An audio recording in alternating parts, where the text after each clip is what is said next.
Okay, I'm going to go ahead and get started. I've seen a lot of people have signed on. Thank you all for joining us today. I'm really excited about this program. For those of you who don't know me, I'm Laquita Martin. I am the Vice President of Legislation for the Women's Political Collaborative of Tennessee, and this is our first program for 2021. And okay.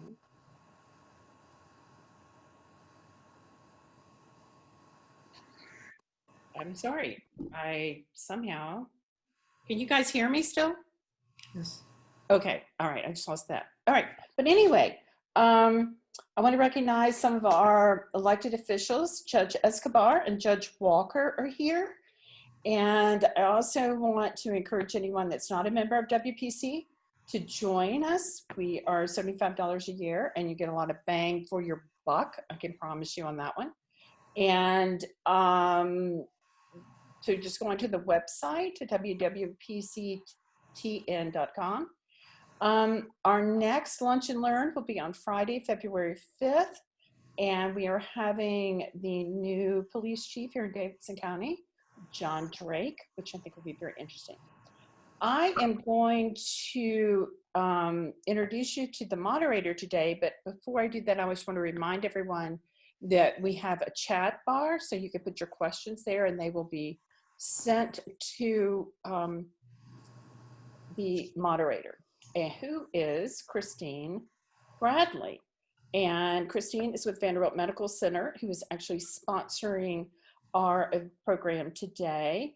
She is a past Women's Political Collaborative president, and she also serves as the director of the Office of Government and Community Affairs for Vanderbilt Medical Center. And I've known Christine for a long time, and we had the pleasure of being on the board of Hume Fog together years ago. Those were easier times. But anyway, I can't wait to hear what our speaker has to say, because she just walked off the floor shortly ago. So, Christine. Perfect. So welcome everybody. Today it's my honor to welcome someone who is a newly elected state senator really doesn't need an introduction, as her reputation pretty much precedes her. Heidi Campbell is a Nashville native, a mom, a former music industry executive, and the first female mayor of the city of Oak Hill, with 6 years experience as an elected official in that role. And during her time in that office, she established a track record for fiscal discipline, balancing the budget every year, and actually returning $2 million to the city reserves. In the fall of 2020, she ran against and defeated a two-term incumbent in the race for State Senate District 20 seat. I want to thank her for joining us today as she takes the reins of this new position in a time of great challenges and opportunities, both for our state and for our nation. Senator Campbell? Thank you. Thank you so much for having me today. It's really exciting to be with you. I'd like to thank Laquita, Christine, and Joyce, and the Women's Political Collaborative for having me, and recognize Judge Escobar, Judge Walker, Mayor Megan Barry, and Secretary of State Trey Hargett, who I think are with us on this. Oh, and I see Councilwoman Berkeley Allen. If anyone else has joined, I did not see you, but I'm really glad to be here. This has been an interesting experience. I'm talking to you from a conference room right now because we're switching offices. So everything is in a state of flux as we're starting off here, not the least of which because we're, having special rules during this pandemic, and this is not a normal session. And so we have been kind of going at full speed since we started last week. And I would like to share some of the legislation that we're going to be bringing up in the session and kind of let you know where I'll be coming from as a legislator, the kinds of things that I will be supporting and the kinds of things that I probably won't be supporting. I'm going to go ahead and share a slideshow with you today. Sharing my screen here and just tell you about some of our legislative initiatives.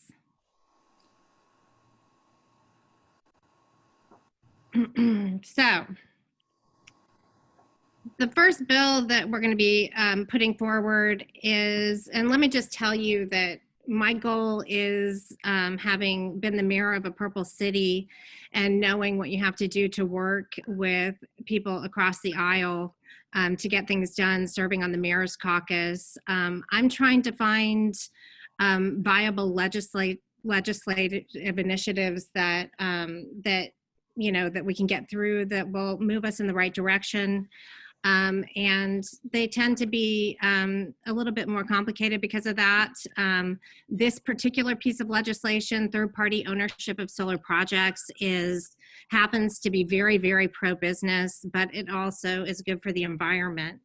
And what this legislation does is, currently the state of Tennessee does not allow companies to have plant operations to power their companies that are alternative energy or any energy companies, because they recognize those as utilities.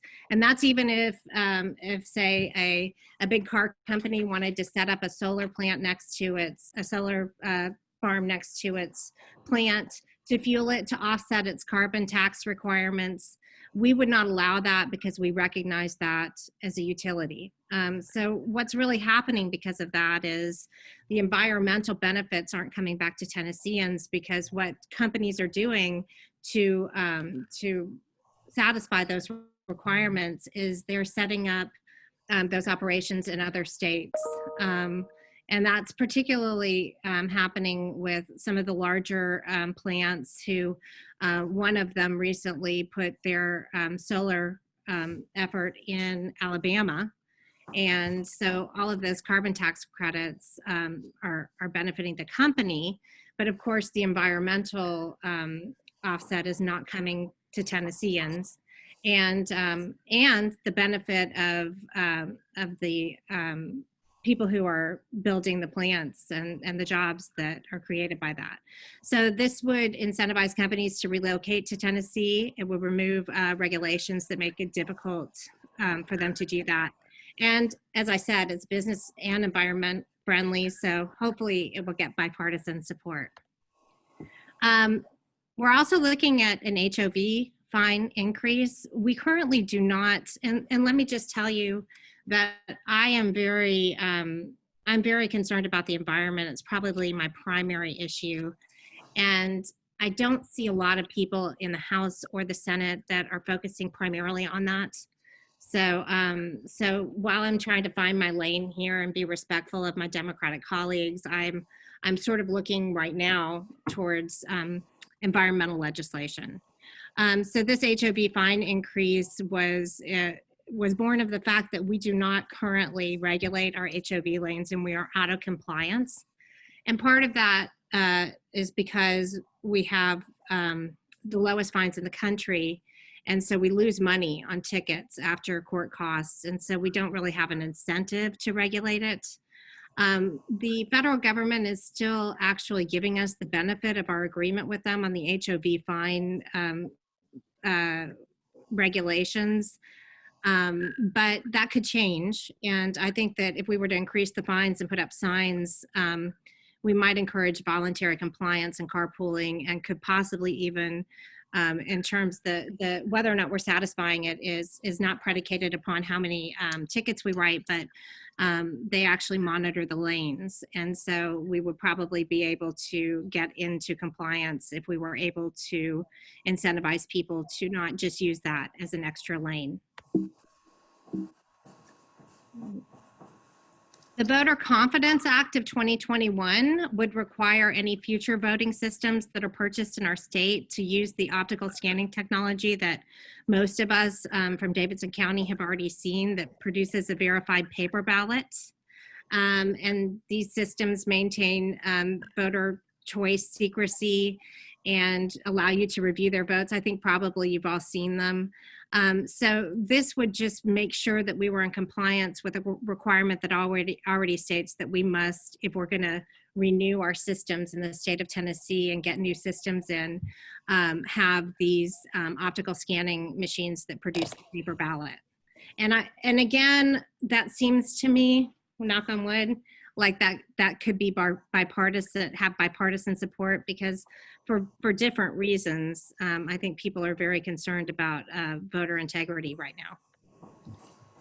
TANF reform. TANF is such a difficult issue in Tennessee, and I think people maybe think that we're just sitting on a bunch of money in the TANF fund for political reasons, which I guess is true, but it's a little more complicated than that. There were some bureaucratic hurdles that were put in place several years ago, and I'm sure that probably was political, but that sort of make it not attractive for people to apply for TANF funding, because we have some of the lowest payments in the country. And so that bottleneck has resulted in us having a big surplus. And if there was ever a time when we needed to shake that bottleneck, this would be the time. So I think, not dissimilar to the HOV issue, I think that you might incentivize people to actually go after some of that funding if you raise the payments. And quite frankly, the payments are so low that they should be raised anyway. I mean, and if we've ever seen a time when people need this money, this is it. Medical cannabis, my predecessor in this seat was known for his efforts on this front, and I'm absolutely supportive of that. I'm actually supportive of full legalization, but that I don't have any hopes that that would be a viable thing to pursue right now.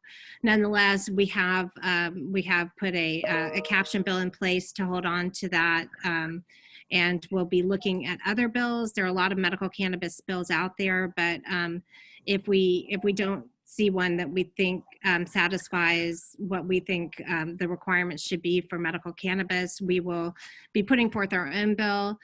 We've looked at the Oklahoma system and the Georgia system, which Oklahoma has been doing it longer and is a very red state, and it's gone well. We're going to see what happens in Georgia, but that's something we will definitely be supportive of and pursuing as we go on. I did actually file my first resolution. I wanted my first resolution to be something that was viable, positive, and unifying. Yeah. And so this is a resolution urging President-elect Biden to award Dolly Parton the Presidential Medal of Freedom. If you're not familiar with Dolly's work with her imagination library, getting hundreds of thousands of books to young children, helping clean up all of the fire issues in her area, and then donating $1 million to COVID relief, amongst many other things. I have yet to meet a person who doesn't like Dolly Parton. So hopefully this will have bipartisan support. And then I just want to talk to you, and we've already filed these bills. I'm really excited and they've already passed through the first, allowance of the Senate chamber. And then I'll just let you know that I'm going to be looking at looking for and staying aware of bills that undermine distribution of COVID-19, any legislation that seeks to neutralize our local health boards, which will be coming down the pike, is already coming down the pike. I'm going to be opposed to anything that allows permitless carry of firearms, and any legislation that allows deadly force to be used over property crimes, and any slate of hate legislation towards the LGBTQ community or people of color or anything of that nature, which, unfortunately seems to be something that does happen in our state. As far as legislation that I'll be supporting, COVID spread mitigation legislation, I worked really, really hard, even during my campaign, to encourage our governor to issue a shelter in place.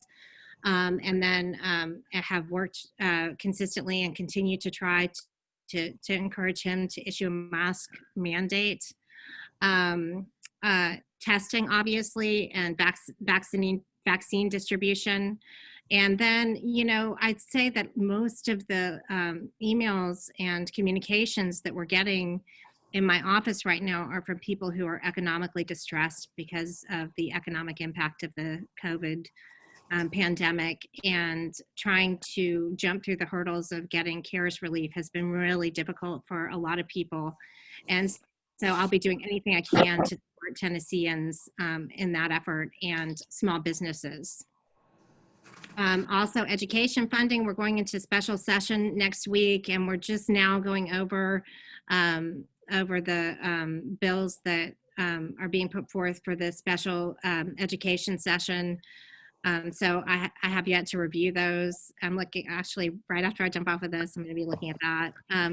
I am absolutely going to support any opportunity to increase teacher pay and expand Medicaid, which, you know, I put the slideshow together before our vote yesterday, but if you're not aware, yesterday we voted to approve a Medicaid block grant that that has a lot of issues, basically undermines our opportunity to pursue the expansion of the Affordable Care Act, and probably won't actually be viable in the end, because I suspect it will be shot down by the Biden administration. But nonetheless, it's disconcerting. And I stood up on the floor and gave my first speech yesterday opposing it, and it passed completely along party lines. So, so that concludes kind of the initial slate of things that we're looking at. I do want all of you to know that my door is always open. I am very available to you.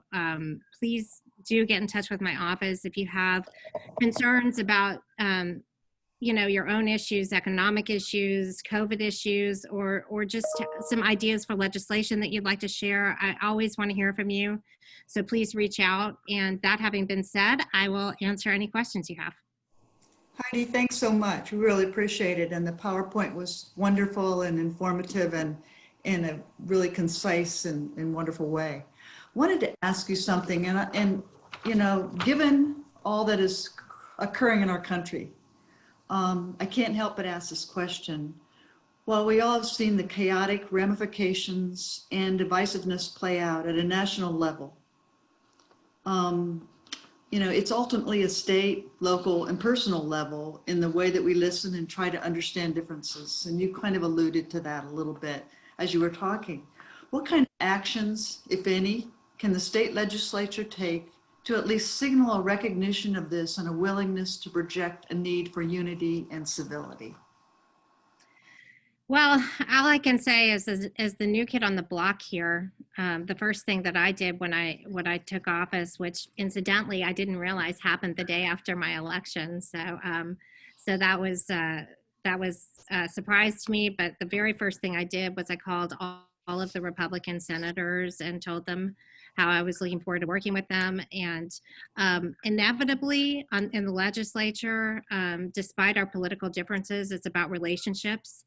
And as Sisyphean a battle as it is, I think that the only way that you can start to move in the right direction towards getting stuff done in this type of an environment where you're in a super minority is to walk the walk and talk the talk of being civil and respectful, and finding ways that you can work together. I'm actually a member of, I'm not much of a group or club person, but I did join a group called Braver Angels. It used to be called Better Angels.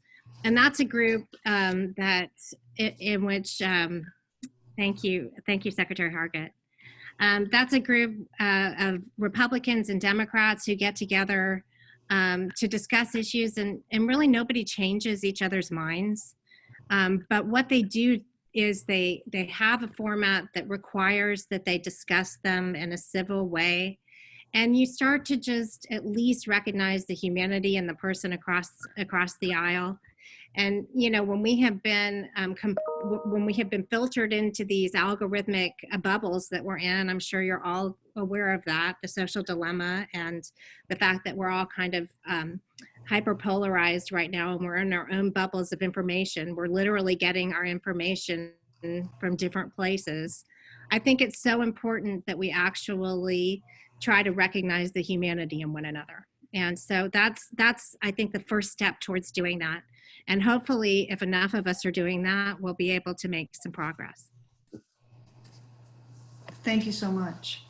So one of the things that you had mentioned was the HOV lanes, and I had a question from Berkeley Allen that said, could HOV lanes, maybe some of the dollars that would be recouped from those fines, allow for cameras for enforcement, or how, how does enforcement work? Because that's really, at the end of the day, if it's not enforced, you get that. Right, yes. So they can, and there are places that do. That having been said, my understanding from talking to people who have been dealing with this issue and understand it in a much deeper level than I do, is that that's never going to get through.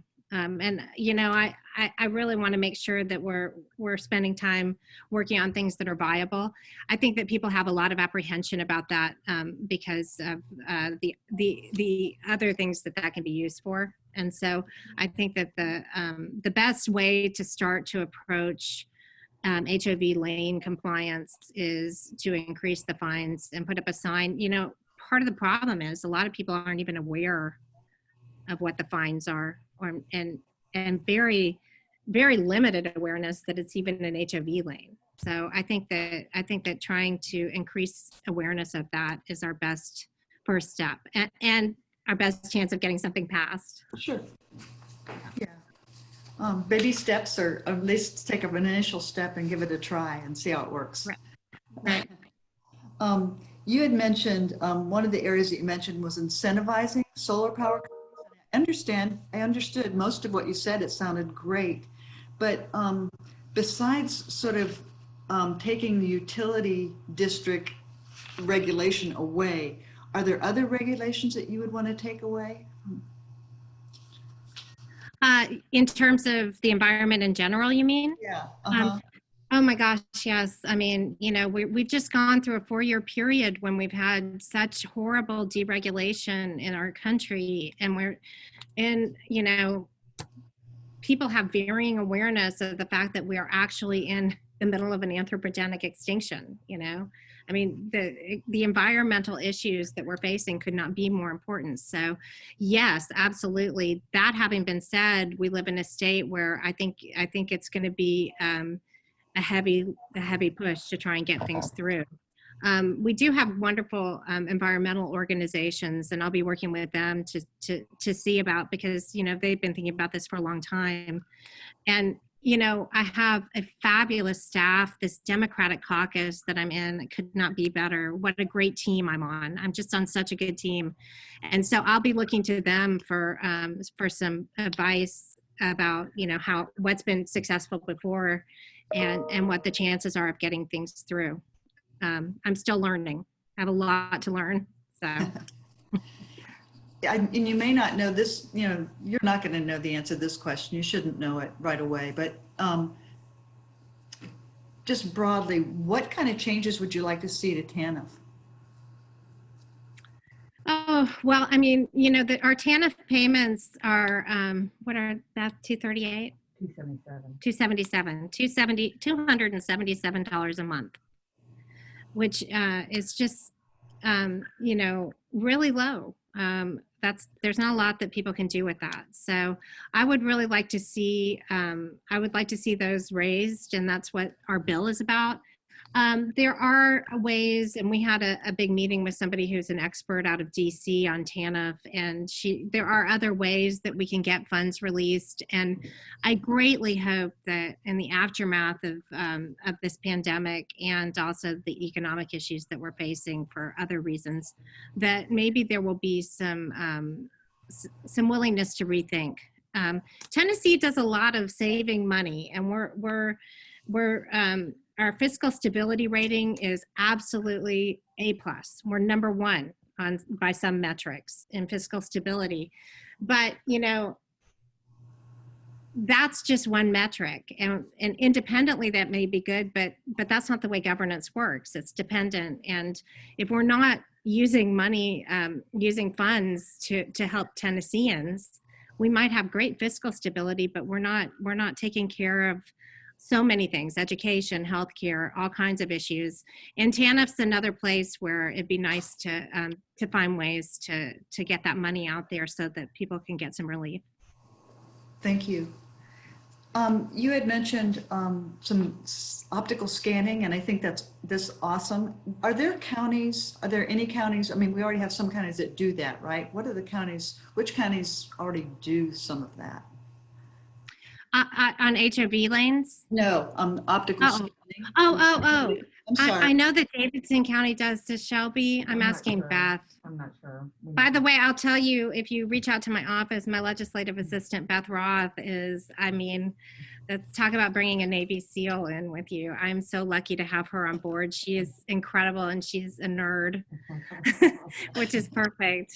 So feel free to reach out to Beth too. She's much smarter than I am. That's not good. So the issue on health boards, you said you had some defensive legislation also that you were kind of just going to watch and, be prepared for. Oh, sorry, go ahead. You had mentioned sort of the possibility of local health boards getting undermined. Can you talk a little bit about that? Right. Yes. So there is legislation to try and override local health boards so that decisions about I think it was born really of the mask mandates that cities like Nashville were implementing. The idea being that the state government can override local health board decisions on issues like that, and I think that's heading in the wrong direction.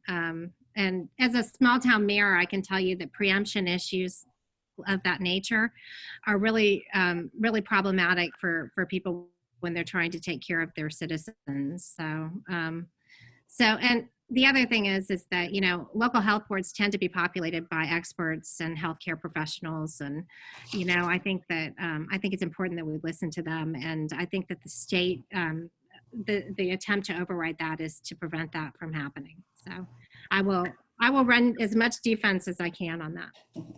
So are there ways, Senator Campbell, that we can help, or that any of us can help you on any of your initiatives? I will certainly reach out to people if we feel like writing letters would be helpful as we move forward with some of the legislation that we're pursuing, and I will certainly try and keep you aware of anything that is disconcerting, like with this recent Medicaid block grant that we told people about as much as we possibly could heading into it. But specifically, I can't think of anything right now. I just want you to know that I really do want to hear. Politicians always say, I want to hear from you. I really want to hear from you. I mean, I really mean that. I really want to hear from you. So I'll look in the chat box here and see if I have any more questions. Don't want to leave anybody out. Lakita, I don't think I do. Unless you do. Well, I just want to say thank you very, very much. I see so many really great friends here, and so many people that I would love to meet. And also, I am going to put my cell phone number in here. And as long as you're not texting me at 3 a.m, actually, I'd ignore it probably, but feel free to get in touch with me if I can ever be helpful, or if you have any ideas, or, if there's something that you need to reach out to me about. Well, I do have actually one more question just came in. So, what are the chances from Berkeley Allen that a permit carry can be defeated? I mean, I'm sitting here with the absolute guru. Beth, my legislative assistant, runs Safe Tennessee, which is a nonprofit that has been one of the premier gun legislation warriors in Tennessee. And I mean, we keep looking at things, and it's a really, really difficult thing to do. We're gonna continue to try. But sorry, I wish I could be more positive about that. Yeah. I mean,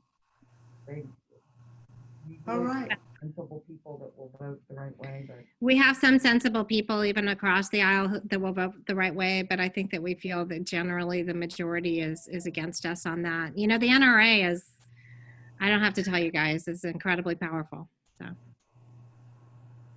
So, but we'll do everything we can. Let me look and see if there's anything else. Thank you, Sarah. I will not hesitate to draw on you guys about that. Senator Campbell, don't hesitate to draw on us for resources or support or voices or whatever. Sarah Fickle just mentioned that. And we so thank you for being here today and for taking your time. And we're so excited to have you. Thank you so much. Anytime. Great to see you all. Thank you all. Have a great weekend. Be safe. Be safe out there. You too. Bye-bye.